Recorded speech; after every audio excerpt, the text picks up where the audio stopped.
Good evening, everyone. I'd like to get started now. Welcome to the District 16 Madison Common Council Forum hosted by Eastside Progressives. My name is Arden Rice and I am the chair of the Eastside Progressives. We are a volunteer neighborhood action team committed to voter education and engagement. We host forums covering local elections and policy issues. We also organize volunteer door knocking campaigns to encourage voter participation, supporting progressive candidates. We welcome anyone who is interested in politics and local elections to join us and help grow political activism and civic participation in our community. The Eastside Progressives region also includes Alder districts 3 and 15. However, District 16 is the only district this year with a contested election. So we decided to focus our attention on this race to offer voters as much of an opportunity as possible to hear from each of the candidates. The format of tonight's forum will be as follows. Each candidate will have 1.5 minutes to give an opening statement. Each question will be posted on a slide for the duration of the question to give the audience and the candidates time to reflect. We will alternate between candidates, allowing each candidate a chance to offer the first answer to every other question or statement. And at the end, there will be time for each candidate to give a 1.5 minute closing statement. All participants will be muted except the candidates and the host, and the chat will probably be disabled during the forum. Finally, this forum is being recorded, and once it's finished, we'll share the link to the recording and post it on our YouTube channel and our Facebook site so you can share it with your friends and neighbors. Last of all, I'd like to mention our volunteer member Derek Wallace. He is going to be serving as the timekeeper for tonight's forum. So he'll hold up cards prompting the candidates at 1 minute, 30 seconds, and 0 seconds. So everybody can see the cards that he's demoing. Yes, perfect, excellent. Thank you. So with that being said, are there any questions before we begin? All right, so we can get started with the coin flip. We chose Kim Richmond to start with an opening statement. You may begin. All right, good evening and thanks for doing this. Good evening, East Side. My name is Kim Richmond. Go ahead, you can start again. We couldn't hear you for a second. Okay, is everything okay now? Perfect. Okay. Good evening, Eastsiders. I'm Kim Richmond. I've been an Eastsider my entire life, growing up near Eastmoreland, actually in Eastmoreland. I'm delighted for the opportunity to represent you on the Common Council. My wife Patty and I have lived in our home in the 16th District for over 42 years. We raised our kids here, educated by MMSD. I've enjoyed my livelihood and I built my career here. Once I retired, I wanted to give back, so I decided to become a crossing guard. I joined the Elvehjem Neighborhood Association Board of Directors, and I became a City of Madison election official, all of which I still do today. Over the years, I've met with many residents at presentations or meetings, in person, coffee shops, at homes. I have a pretty good pulse on the concerns and desires of people in 16. Because of the constant rise in taxes and the implementation of new fees, which I hope to discuss today, residents are concerned about the increasing unaffordability of living in Madison. Many folks are struggling. Those on a fixed or low income, single folks, residents raising a family. We can't forget about the residents who have lived in Madison, who have paid off their homes decades ago, and now they're trying to make it. And we can't forget about those trying to enter our housing market with no equity. I want to serve on the Common Council to help come up with solutions to our housing challenges. They've been neglected. Madison should be a big tent where all are welcome, but currently there are just too many that are priced out of our city. I'll address the speeding and reckless driving we see every day, as well as the gun violence and the violent crimes that have become an issue. Thank you. My vision for Madison is one of diversity and variety, a city where everybody can live in harmony. Thank you. And now Sean? Yeah, can everybody hear me really quick? Yes. Awesome. Hi, everybody. Thank you, Arden and the Eastside Progressives for hosting this forum. My name is Sean O'Brien. My pronouns are he, him, and I'm a candidate for Madison Common Council District 16. I'm running for Alder to tackle the toughest issues facing our city, bring new leadership, energy, and ideas to the council. I've lived in Madison my entire life, and I've seen it grow and change over the past 26 years. I'm a proud product of our city's public schools. I went to Lapham, Marquette, O'Keefe, and East. I had my first job at a small business on the East Side, where I started as a dishwasher and I worked my way up to being the manager. I'm also a first-time home buyer and the son of parents who are seniors who are living on a fixed income and have some pretty significant health challenges. And I've seen firsthand the financial pressures that our residents are facing. I'm the Policy and Advocacy Director for our state's only LGBTQ civil rights and political advocacy organization, where I've spent almost 5 years working to protect the LGBTQ community from discrimination. I've worked at every level of the government, from drafting budget proposals and writing policy. I've built relationships across the city and across the government so I can hit the ground running on day one and deliver things for our neighborhoods. As an Eagle Scout, I was always taught to leave the world a better place than how we came into it, and that's exactly why I'm running.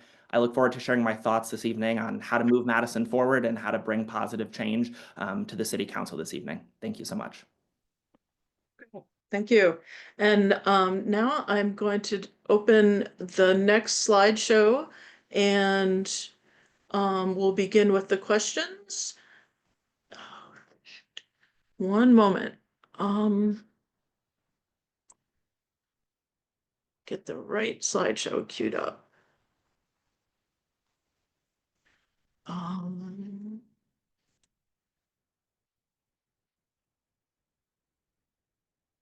And sharing.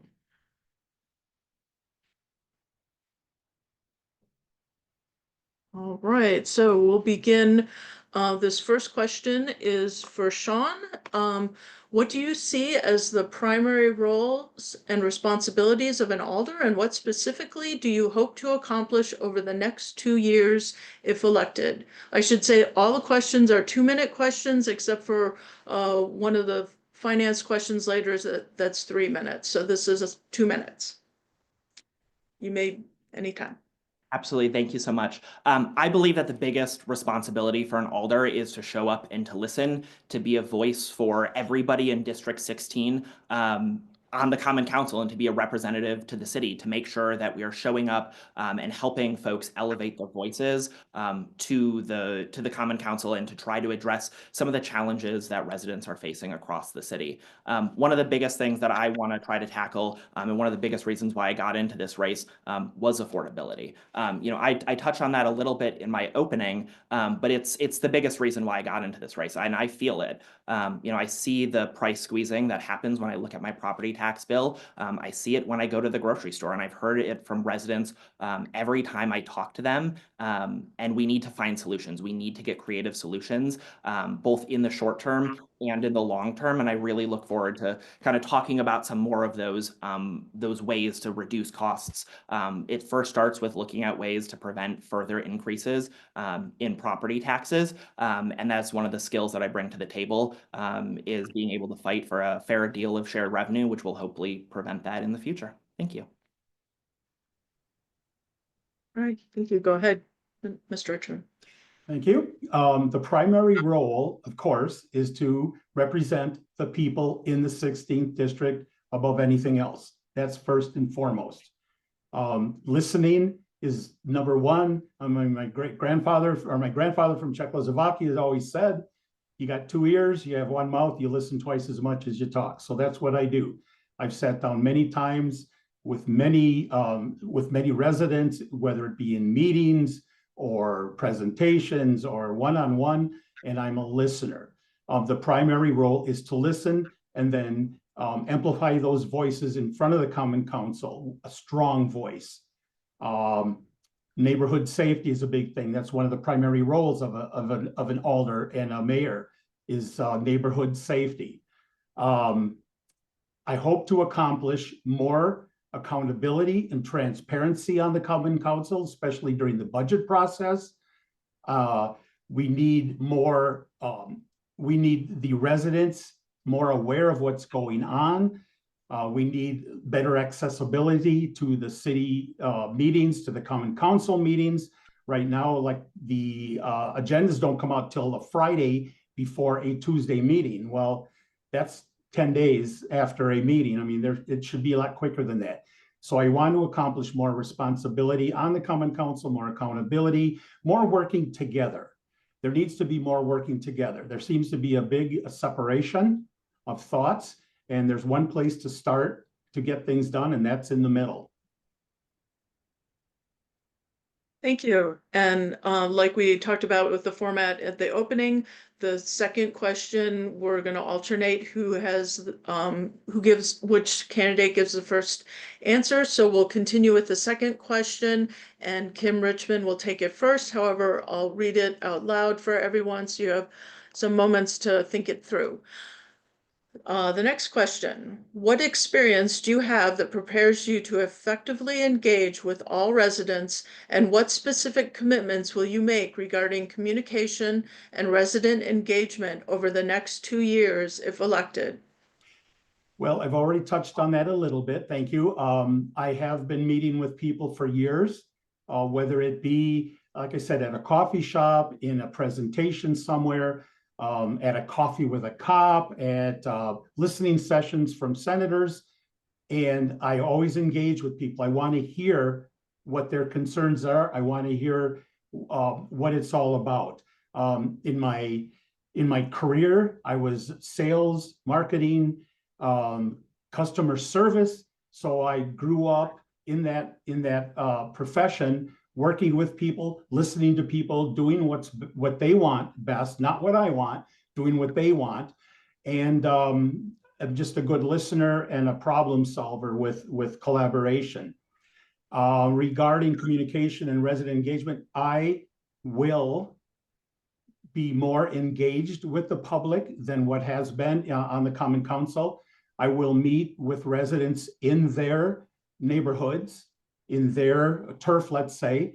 I will be a listener. I will ask them what their concerns are.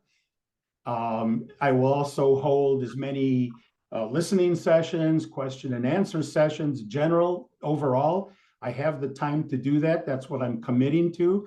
So again, it's just talking to people, listening to people, and conveying their message. It's not about me, it's about them. Thank you. You've concluded? So Sean, you're up next with the same question. Yeah. I bring almost a decade of working in and around the government, whether it was my time in State Representative Chris Taylor's office, helping folks navigate the government services, listening to their concerns as constituents, or whether it was doing bill research and helping draft policy language, whether that was working with the staff or the representative themselves. Or I've also been in the governor's office helping with the appointments process for more than 200 boards and commissions that the governor oversees. And I also now oversee the policy work for a statewide civil rights organization that I've worked at for almost 5 years. I have strong relationships across the state, across the city, and across the district. I have a deep understanding of how things work, how government works, so I can hit the ground running. And as a member of the LGBTQ community, I'm no stranger to working with underserved communities, and I've really learned how to listen, to hear the needs of the folks, to actually hear and not just respond, and also help them uplift their voices. I have a very strong proven track record of working in coalition to make sure that everybody's voice is uplifted and that we're hearing different perspectives that challenge our own, and that we're getting things done efficiently, because we know that this is a team effort, and the more that we do together, the stronger we are. As far as making sure that we're communicating with constituents, it's about meeting people where they're at. It's about being efficient. It's about making government more accessible. So it's finding new creative ways, not just blog posts, not just social media, but meeting folks where they're at in the district, making sure that city staff is coming to the district to hear directly from constituents. That could look like coffee chats, that could look like neighborhood walks, that could look like listening sessions from the city that we can host. There's a lot of different ways, and it's one of the things that I look forward to exploring most once I get on the councils, how we can incorporate more resident voices. Thank you. And so we'll continue with the third question, and I'll read it to everyone here, and Sean will answer first. And this is the 3-minute question because we know that finances and city budget and so on are such crucial issues. So please share what steps you will take to understand the city's future finance issues and areas you think are ready for change. What specific measures will you take to relieve the city tax burden? You're first, Sean. Yeah, that's a big question. And it's been a question that I've been hearing a lot from residents as I've been out talking to them, talking to my neighbors. Folks are feeling that financial pinch, as I've said. It starts with conversations with residents. It starts with the conversations that I'm having every day at the doors, hearing where are the costs that they're highest. What are they feeling on the day-to-day, and where do they need those everyday costs lessened? Then it goes to having conversations with city staff. What are the programs that are essential? What programs can the city absolutely not live without? Who are the voices that need to be at those tables? And how is that impacting our public workers and the city employees who already do so much? We've been asking the city to do more with less over the past many years, and we need to be careful when we're looking at making financial changes, but we also need to be responsible with the money that we're spending. In the long term, we need to find a way to increase shared revenue. That's going to be one of the fastest ways to stabilize Madison's economy. That's the money that we get from the state. Currently, Madison gets $29 per resident. The average city gets $195 per resident. That's inequitable. We are being starved for partisan political reasons, and we need to find a solution for that. And that's one of my things that I believe I bring to the table is my experience in the legislature. We also need to make sure that we're getting fully reimbursed for the services that we provide to the state. We provide fire, we provide police, we provide snow plowing. We're only being reimbursed about 38%. I would like to see that increase, and that's one of those other things that we can hope to get in the governor's budget, and I hope that we can find a solution to these funding crises, and I bring those experiences in the state capitol to be able to get things done on both sides of the aisle.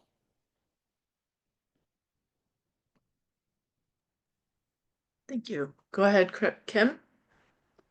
Okay, thank you very much. First thing I would do, and I've been advocating for this since summertime, is to lobby the state for more shared revenue. The city has failed to do that the last 3 to 4+ years. They're not just gonna, it's the Republican-controlled legislature, they're not just gonna hand Madison the money. You've gotta show up, you've gotta lobby, you've gotta talk to them, sit down and talk. The city has not done that for the last few years, and we're paying the price. Now, recently, since the election, actually it was, I believe, February 6th, news came out that the city is going to contract with a group for $72,000 to lobby the state. Too little, too late for this year, but it's a great move. $72,000 is cheap. That could get us millions, or will get us millions of dollars. But we've got to lobby the state and quit bickering between the two parties. And yes, there are two parties bickering in a nonpartisan, the mayoral and Alder elections. They're nonpartisan. So there should be no political bickering, but there is. That's the first issue. First, and second of all, I will make sure that we are checking on all funding, where it's going, and if it's, what are the measurables? Are we giving millions of dollars to something that isn't working, or something that is just plain failing or not doing anything? There are probably some I'm sorry, I drew a blank here. There are probably some nonprofits that deserve more money that they're not getting, and there probably are some that don't deserve what they are getting. It should be under scrutiny. We should be checking on those where that money's going. I guess that's about it for now. I'm sorry. How much time do I have? I can't see the screen.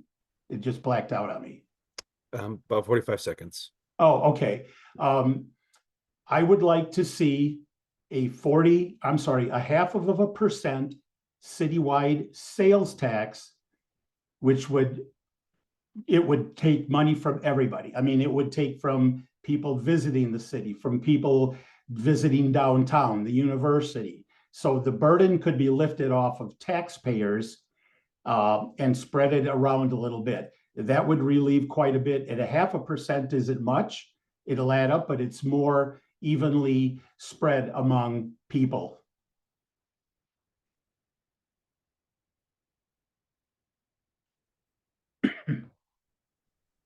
Arden, you're muted. Thank you.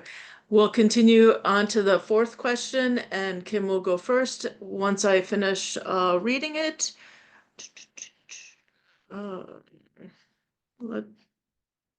Okay, 4. What do you believe are the most effective actions that the City of Madison can take to increase the availability of safe and affordable housing that is accessible to working class people, and how will you contribute to this over the next 2 years if elected? Thank you. We've got to make available more housing for first-time buyers, for first-generation buyers, and for those who traditionally have not been able to get homes. People of color, for example, traditionally have not been able to get homes. But the first-time buyers and the first-generation buyers, the city could offer low interest, maybe 30-year loans, let's say, and that would make it a lot more easier for newer buyers, for, again, first-generation buyers to get into homes. And I think we have to build smaller houses. All people don't want to rent an apartment. Everybody doesn't want to rent 1,000 square foot apartment. Some people want a 1,400 or 1,200 square foot home. We can build smaller houses on smaller lots, which would be more affordable for first-time buyers, for first-generation buyers, and for anybody. So we've got to make the options more readily available for everybody. I will advocate for smaller homes. I will advocate for smaller homes and lots, and I will advocate for low interest loans and low down payments for people that are first-generation buyers, first-time buyers, low-income buyers, and again, people that have traditionally not been able to buy homes. Thank you. Sean, would you like to go ahead? Housing affordability is one of the biggest things that me as a young person has faced. Like I said, I'm a first-time home buyer, and that was not an easy process. There were very few homes that were available to me, and there are far too many of my friends who are having conversations that they will never be able to live in Madison. But it's not just about young folks, it's also about folks who have been here for a long time, and making sure that folks like my parents are not displaced or pushed out of Madison because they cannot afford the property taxes. We can start to address this issue by diversifying and increasing Madison's housing stock. I believe we need all types of housing, everything from the big 15-story apartment buildings to the smaller, high-quality, affordable single-family homes to the missing middle housing, whether that's townhomes, duplexes, four squares, etc. We need all of it. We also need to start building more condominiums so that folks who are younger or who are maybe not looking for a single-family home or a duplex can find and have that option.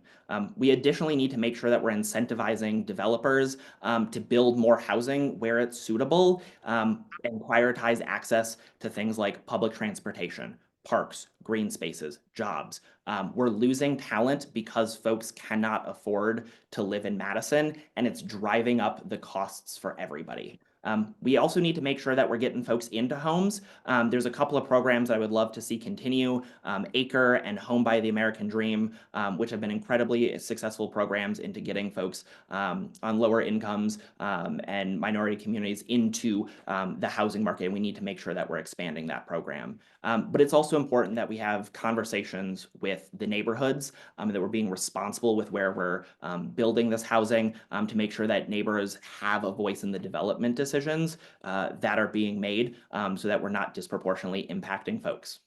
Thank you. Right. And I think you'll be able to follow up more. Our next question is also about housing.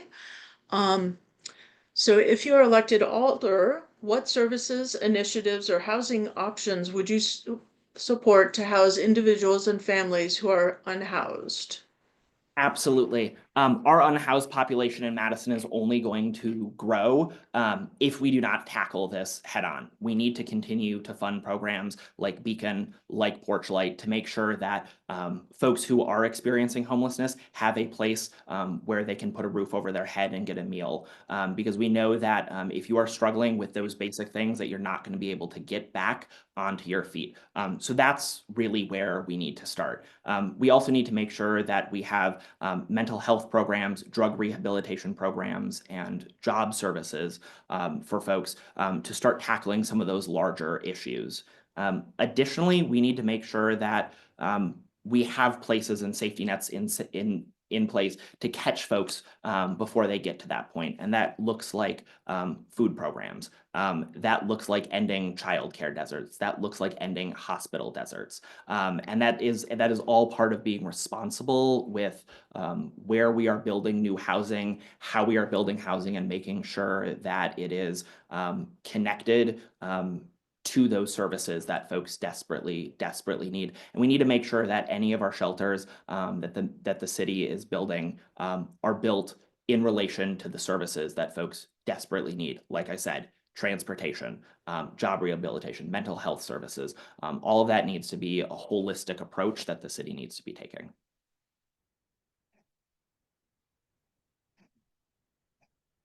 Thank you. Kim, Yes, the first thing is availability. We have to make the shelters available for everybody. And these should be anywhere across the city, not just on one part of the city. It's got to be spread around. The options, we have the Conestoga homes going up off Stoughton Road. We have the Dairy Drive in our district. But we should make those are temporary. We've got to help the people that are in those temporary homes get on their feet. We have to train them for jobs. We have to help them find new homes. We have to help, if they're a family, get those kids on a bus, get them to school. So they've got these, the homes or the shelters have to be close to the bus lines. So I'll support anything, especially because of winter. Look at the winter we've had so far. We've got to get the availability out there first, and then work with the people and work with the city, as well as nonprofits, and even some outside people to help working together to get these people housed. But the big thing is get them out of temporary homes, give them training, get them jobs, and get them on their own feet, because you know they want to. You know they want to. It's just a matter of giving them a helping hand. thank you. Continuing with Kim Richmond, we'll move on to our sixth question. Do you support the recently adopted city transportation policies, and what are your priorities, if elected, to improve transportation safety, access, and mobility for district residents over the next 2 years? Well, the BRT is here. Let's work with it. Let's make it better. The only problem I've been running into is people have lost their nearby bus stops. I don't think we should have taken those bus stops away. Some people have to walk further, or they don't want to walk and they end up taking their vehicles. That's not what, that's not what the transportation, one transportation policy is meant to do. They want to make it more accessible for everybody, more easily, closer to home. Let's see, priorities. My priority would be to try and retain some of those lost local bus stops, make it easier for people to get on those, to get to those bus stops. And basically, we have lost our identity as far as the BRT. Everything is going to be northeast, southwest, north and south. But what about out here in the 16th district? We lost stops, and people are struggling to get to some of these areas. It's working out okay for some, but not all. So I think we can work with changing the routes, improving the routes.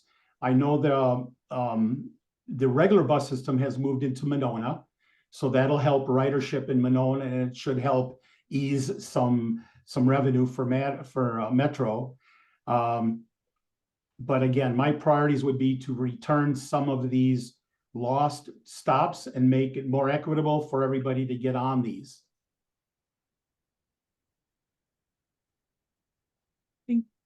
Thank you. Sean, you're up. I'm a huge believer in public transportation, and I will say I'm thrilled to see the investment that Madison has been making in terms of public transportation. But there's a big but. District 16 is woefully disconnected from the rest of the city and their public transportation options that exist. The current bus system, while it's great for folks who live on the Isthmus or in downtown, we are leaving folks out in District 16. We're leaving seniors out. We're leaving folks like me who wish that they could commute to work, but it's an hour and a half bus ride to get to my job when it's a 20-minute car ride. And we're also leaving out folks who are disabled, and I've talked to folks about that, and they're frustrated. And so we need to find solutions to bring more options for public transportation into District 16. I think the city is starting to take some positive steps in a right direction with the new 38 line so that East Siders can more efficiently navigate. But that, again, it still doesn't alleviate the need for more stops and the need for more in-community public transportation options. One of the services that I think, as Alder, I'm going to really focus on trying to educate folks about and expand is paratransit. It's not as well known, but it allows folks who are disabled or a little bit older to order a bus directly to their house at a slightly higher cost and then drop them off at their location. Not enough folks know about that service, and we need to make sure that folks know about it who need to be able to access it. Additionally, I'm going to advocate for a regional transit authority to help reduce costs and increase efficiencies. It's unfair that Madison doesn't have that, and it would really benefit the surrounding municipalities, again, to increase efficiency and decrease costs for the city of Madison overall. Thank you. Thank you. Moving on to the next question, number 7. Crime and safety are ongoing topics of discussion. How do you intend to work with local authorities, neighborhood associations, and other groups on this issue? And what are your priority actions to address constituent concerns about crime and safety? We'll begin with Sean. Yeah, absolutely. This is a big one. When I talk to folks, they feel generally very safe in their communities, but there are always options and ways that we can increase the safety of our communities, and we can increase resident input and working with experts. I hear from folks that some of the biggest concerns that they have are speeding and reckless driving, but also we need to be making sure that we're addressing the root causes of crime, whatever that might look like. No city the size of Madison is going to be crime-free. And I know firsthand what it feels like when your home is broken into, and I know firsthand how violating that can be, but we need to take a holistic, multi-agency approach to public safety. And we need to expand programs that get at the root causes of crime. We need to work to eliminate food insecurities. We need to make sure that our housing in proximity to services, employment opportunities, public transit corridors. We need to continue to invest in programs that we know work, like the CARES program. We also need to continue to invest in programs like the Violence Prevention Unit at the Department of Health. Folks don't often hear about the Violence Prevention Unit work because violence that doesn't happen doesn't get reported on. But we know that it's been in our communities and that it's really helped to stabilize them at the Meadowlands. And so we need to continue funding these. Additionally, we need to look at the physical infrastructure of safety, whether that's slowing down traffic to reduce speeding so that folks can get across the street, whether they're going to school, walking their dog, or going to the grocery store. And we need to make sure that folks, that communities that are missing resources have them included in the financials and in the city plans, which I'm super excited about with the Southeast Area Plan, the need for a community center and other resources like that. Thank you. Thank you. I have been working with neighborhood associations. I have been working with local authorities, police department, different groups associated with the police department on neighborhood safety and community safety for years. The best thing is talking. Sit down and talking to people, asking what their problems are, or what their concerns are, excuse me. Knocking on doors, that is the #2 issue that comes up with me is neighborhood safety, whether it be speeding, whether it be reckless driving, even if it's an occasional crime that you might hear about. A lot of times you don't hear things that are going on. Perception is reality to a lot of people. I will advocate for another shift of MPD's traffic enforcement safety team, which is right now normally 5 officers, but it's down to 3. So we, in the entire city, we have 3 officers dedicated to traffic enforcement. So once that first shift is filled to 5, we still need another shift of 5 to protect the drivers on the streets. I will continue to work with our youth community outreach officers in the Meadowlands. I have already worked with them a little bit, but not being a government official, I couldn't get to the inside of the problems, but I will work with them very hard. They are doing fantastic work. Even in District 3 at the Harmony, they're trying very hard to straighten things out over there. And it's all about working with the kids and the parents. I saw it firsthand. I had goosebumps what some of the interaction I saw. But it's all about getting the people together, continuing to talk, continuing to look for answers. And that's the only way we'll get things done. And you can't just talk about it on social media. You got to get together and talk about it, people to people. Thank you. All right, we're going to continue on to the next question. Kim will have the first answer.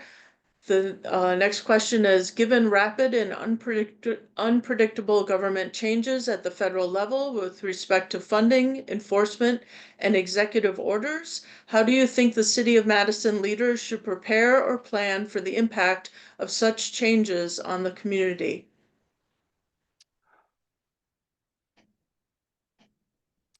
I didn't expect national politics to get into a local discussion, so this is a tough one for me. I honestly don't know where to go with this except to somehow fight back. I am caught on this one. I don't know. I wasn't expecting national politics in a local forum. I'm aware of it. We're all concerned about it. I don't know what a city can do about it. I honestly, I'll just be straight up honest. I don't know. I don't know.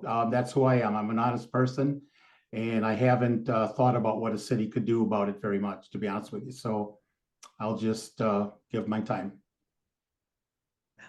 I understand. I mean, I think a lot of us would like a magic ball at this moment. Um, Well, Sean, that's would you it. like That's to? it. That's why Okay, that's why I can't answer because I mean, I don't know. I'm sorry. that's fine. Um, Sean, would you like to respond? Yeah. Um, the recent actions of the federal government are incredibly harmful to our communities. I see it firsthand during my day job when we have our queer and trans youth come to us and parents crying and talking about needing to move or talking about needing to flee the country. And I also don't think that I necessarily have a solution other than turning towards community. And that's one of the reasons why I got into this race, was because when I woke up on November 6th, I knew that I had to do something. I knew that if we can't rely on the federal government, that we have to show up at a local level and show up for our neighbors and our community. One of the things that I can say is I'm never going to go along with anything that the Trump administration has to do, and I will never comply with any orders that they make to rip families apart or to separate individuals, because that our community is stronger when we are all stronger together, and separating families, ripping folks apart, and these budget cuts are horrendous. I talked to a woman this morning, actually, who works for the National Institute of Health, studying some really horrendous diseases, and her program was just cut. I don't know that we have a solution to the financial challenges that are coming, but that's going to start with conversations with residents. That's going to start with conversations with city experts and financial experts. But I know that we are going to get through this together as a community. Thank you. And the final question, the city will spend the next year creating the Southeast Area Plan, which will include recommendations regarding land use, housing, transit, streets, bike paths, and other community facilities. What do you think are the top two issues or opportunities for your district in the plan? And as an alder, how would you help to ensure that these are addressed in the plan? Sean, you're first.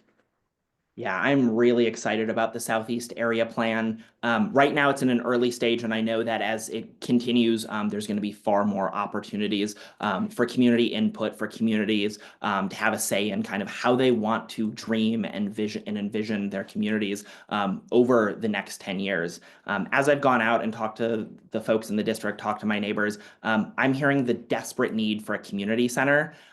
Folks need more after-school program. They need a space that they can come together in person and host community events and just be together, especially in the face of this administration. We also need to make sure that we have housing in proximity to this community center and into the rest of the other city services. The Southeast Area Plan includes opportunities to make sure that we're expanding options for residents. I think that's one of the biggest parts of the Southeast Area Plan is it expands options and community input that folks can have in envisioning their neighborhood. That could look like increasing the number of parks, the number of amenities that folks have access to. That includes, hopefully, public transportation. It is also one of the key jobs of an alder to elevate voices, and I think that's going to be critical for me, should I be elected, that I'm bringing city staff here so that they can get to know the district, that they can get to hear directly from the folks who are going to be impacted by the Southeast Area Plan. And that's going to look like neighborhood walks. That's going to look like bringing the city staff to the district so they can intimately get to know it with through open house meetings, so staff can get to know the residents and that residents can get to ask the staff about the opportunities and directly hear from them. And sharing these is going to be key to the neighborhood associations and finding new ways to engage in the process so that they can have input. Thank you.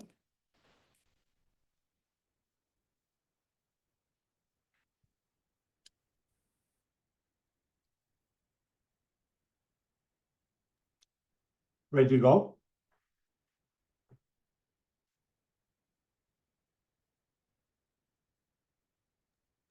Arden, you were muted again.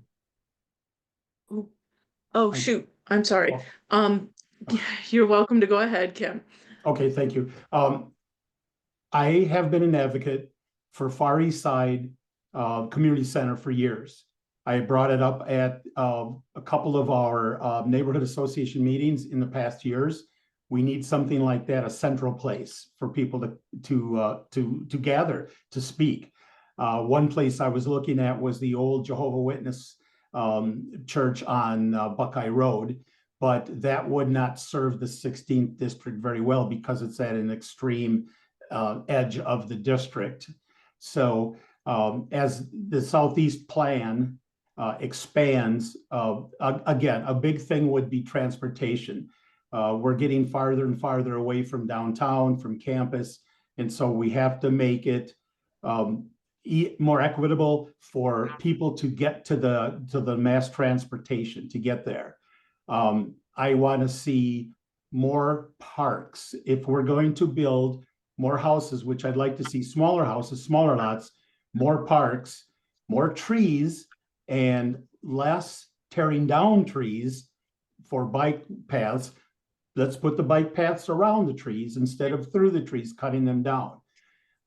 Again, as Sean mentioned, it's in the early stages, so things will change. I know the West area plan changed. A couple other places, plans have changed. So we're in the early stages. So it's very important for the people to come together to plan the future of the city. Again, the Far East Side is growing. There's more room for expansion. Even though the Southeast area plan is cut off at the interstate, it still can expand north and south. So the people have to get together, make your input, go to the presentations, see what it's like. I've been to a couple and they are exciting, but we have to watch so it doesn't get too much out of hand and keep it under control. As far as I think you're at time. oh, okay. But I'm sorry, I couldn't see the screen yes. again. Sorry. Okay. And that concludes the question and answer portion of our forum. However, we still have the closing statements, and this time you'll get to go first, Kim. So if you'd like to share your closing statement, and be sure to mention how folks can get a hold of you and reach your campaign and so on, that would be wonderful. Thank you. Oh, okay, thanks very much. I appreciate it. Thanks for taking the time out of everybody's evening and to learn more about your choice for April 1st. I'm Kim Richman. I'm a listener. I'll listen, I'll represent, I'll fight for you with a strong voice on the Common Council. I'll be a voice for accountability and transparency. Being an Alder is about public service. It's not about politics. I'll put your needs and concerns over the priorities of any political party and any special interest groups. I want to represent the people. Are you ready to elect a leader prepared to buck a system that's making life unaffordable? A system that plans to implement a $10 million infrastructure special charge in 2027, just as the fullness of our property tax increase hits. A system that threatened residents with unnecessary substantial service cuts, only to find out that there was a $20 million surplus after the referendum passed. A system that blamed the state legislature for our lack of shared revenue, but failed to show up to lobby the state for our fair share, and now have hired a lobby firm to go before the state. It's all about transparency, accountability, and I hope to earn your trust and vote. And by the way, it didn't come up, and I'm surprised it didn't come up, but I voted against the referendum. I voted against the $22 million referendum that was threatening to make cuts to our city services. And the 16th district also voted against the referendum at 53%. Thank you. So I voted along with the district, and I will continue to vote with the district. Thank you. Sean, you're welcome to give your closing statements. Yeah, thank you to everybody who came out this evening to hear our different ideas on how to move the city forward. I'm a huge believer that participation in government is key, and it's one of the things that makes our city and our democracy so strong. What you heard this evening is just part of my vision for how we continue to invest in our neighborhoods, ensure reliable city services, access to transportation, how we keep our streets and parks safe and clean, and how we build a better future for the next generation of Madisonians. When I talk to my neighbors, I hear from them what are the issues that matter most. For some, it's changes to the stoplight at Acewood and Cottage Grove. For others, it's making sure that their kids can get safely across the street to go to school. And for some, it's the ability to put a roof over their head or food on the table. I will always listen to the voices of everybody in District 16, and I will always explain every single vote that I take, even when we disagree. I look forward to bringing new ideas, thoughtful leadership, and a willingness to work with anybody to get things done on the Common Council. I'm proud to have been endorsed by Congressman Mark Pocan, AFSCME, Planned Parenthood, the Democratic Party of Dane County, and so many more. I hope that I can earn your vote on April 1st. To learn more about me, you can visit my website, seanformadison.com. Again, thanks so much for having me here this evening. Thank you. That concludes our forum. We'd like to thank our candidates, Kim Richmond and Sean O'Brien, for participating in tonight's forum. And we also want to thank each of you who has attended this evening's forum. Our community is more informed and more compassionate towards one another when we are engaged in local issues and actively listening to one another. Some final reminders about the spring election. Early voting in person begins on March 18th. And you can request an absentee ballot up until Thursday, March 27th at cityofmadison.com. Look for the elections and voting link towards the bottom of the front webpage. The election on April 1st has several additional crucial items on the ballot, including the Wisconsin Supreme Court race, a 10-year term, the superintendent for the Department of Public Instruction overseeing public schools and libraries and distributing federal funding for these entities. And finally, a referendum to amend the Constitution to require voters to present a photo ID to vote. We will be posting a link to the recording for this forum as soon as it's ready, and we encourage you to share this link with your friends and neighbors who are unable to attend tonight's forum. This concludes the forum tonight. Thank you and have a good evening. Bye now.